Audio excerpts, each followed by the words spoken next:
si Ricardo Cepeda sa madalas na gumanap na kalaban ng bida noong dekada 90. Paminsan-minsan naman ay nakakasama siya ng bida sa mga pelikula.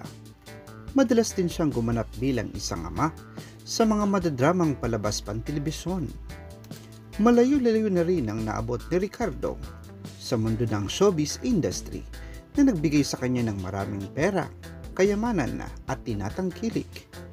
Subalit, ang kanyang kasikatan at maging ang kanyang mga kayamanan ay tila naubos dahil sa pagkakasangkot sa isang kaso.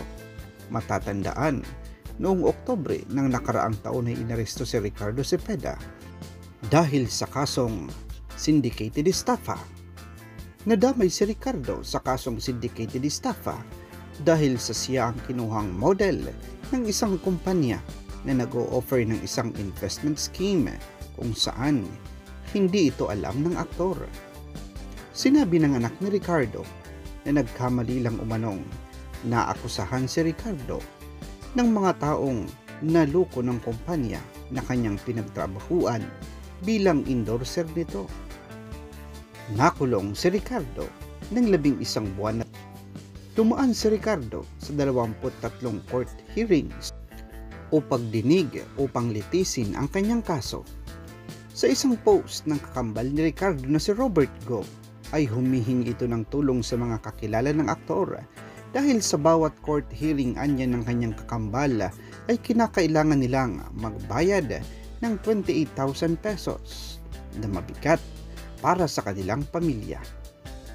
Madaling napatunayan ng abogado ni Ricardo Cepeda na inosente ang aktor dahil sa ipinakita nitong mga dokumento gaya ng kopya ng DTI permit na nagpapakita ng isang sole proprietorship ang pangalang nakalagay dito.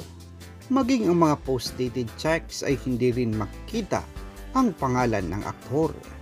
Nito lamang mga nakaraang araw ay malaki ang pasasalamat ng pamilya at kaibigan ng aktor dahil sa pansamantalang paglaya nito sa kanyang kasong kinakaharap. Isa si Nadia Montenegro sa matalik na kaibigan ng aktor na nagbalita sa publiko na malaya na si Ricardo matapos ang 11 buwang pakikipaglaban sa kanyang kalayaan. Mag-subscribe sa channel na ito para sa mga videong kahihiligan ninyong panoorin. Bisitahin rin ang iba pa naming mga video sa aming mga playlist. Maraming salamat sa inyong panonood, mga kasama.